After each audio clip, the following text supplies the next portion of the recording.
এখন আমরা দেখো হাইড্রোজেন সালফাইডের দাহ্যতা অর্থাৎ অক্সিজেনের সাথে হাইড্রোজেন সালফাইডের বিক্রিয়া নিয়ে আলোচনা করব। দেখো এখানে আমি তোমাদের এইভাবে চার্টের মাধ্যমে ছকের মাধ্যমে এই বিক্রিয়াটা বোঝানোর চেষ্টা করেছি।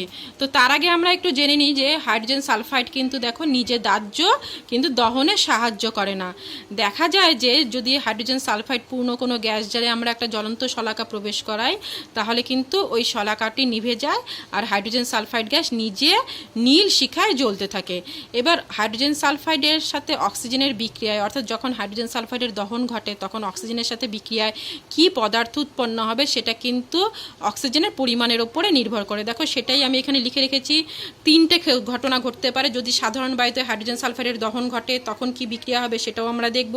যদি কম পরিমাণ বাতাস বা অক্সিজেনের উপস্থিতিতে হাইড্রোজেন সালফাইডের দহন ঘটে তখন কি বিক্রিয়া হবে সেটাও আমরা দেখব।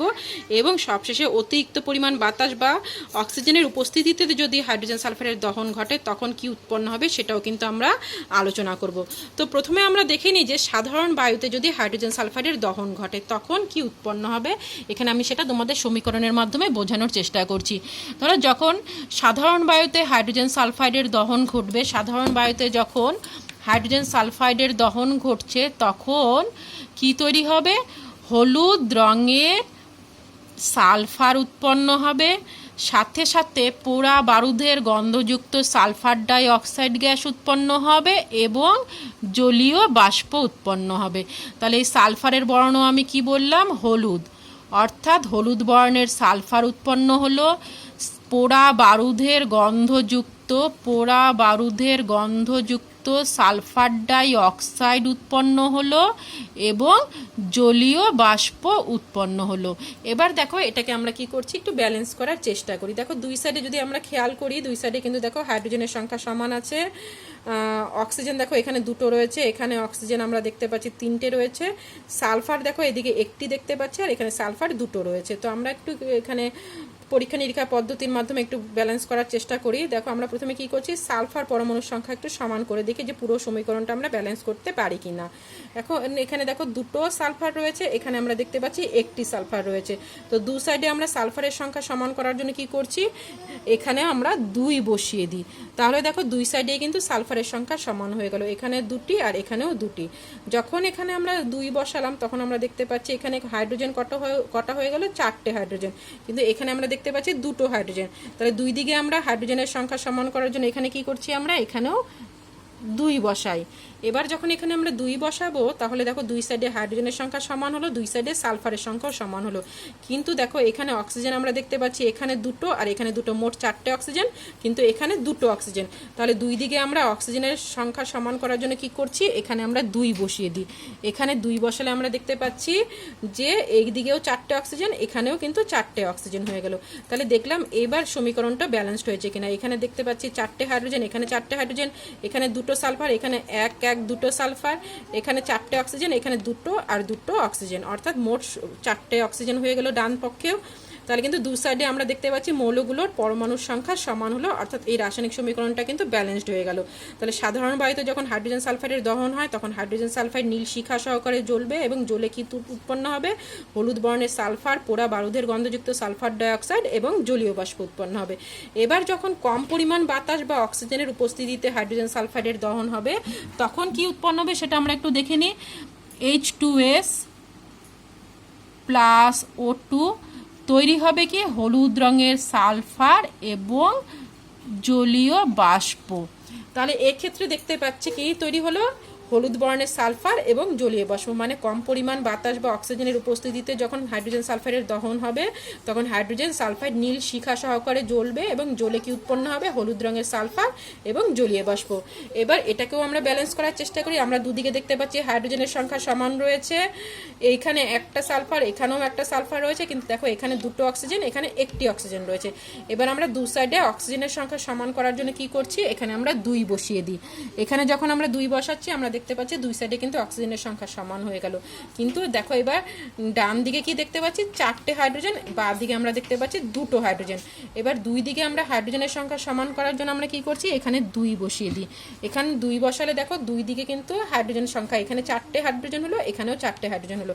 কিন্তু দেখো যখন এখানে আমরা 2 বসালাম, এখানে আমরা দেখতে পাচ্ছি কি 2টো সালফার হয়ে গেল, এখানে 1টি সালফার আছে। তাহলে দুই সাইডে আমরা সালফারের সংখ্যা সমান করার জন্য কি করছি, এখানে 2 বসাই।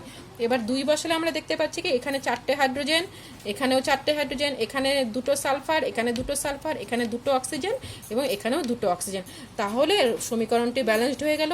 মানে আমরা বলতে পারি যে কম পরিমাণ বাতাস বা অক্সিজেনের উপস্থিতিতে যখন হাইড্রোজেন সালফাইডের দহন হবে, তখন হাইড্রোজেন সালফাইড নীল শিখা সহকারে জ্বলবে এবং জ্বলে কি উৎপন্ন হবে, হলুদ বর্ণের সালফার এবং জলীয় বাষ্প। এরপরে আমরা দেখব যদি অতিরিক্ত পরিমাণ বাতাস বা অক্সিজেনের উপস্থিতিতে হাইড্রোজেন সালফাইডের দহন হয়, তখন কি উৎপন্ন হবে সেটাও আমরা একটু সমীকরণের মাধ্যমে বোঝার চেষ্টা করি।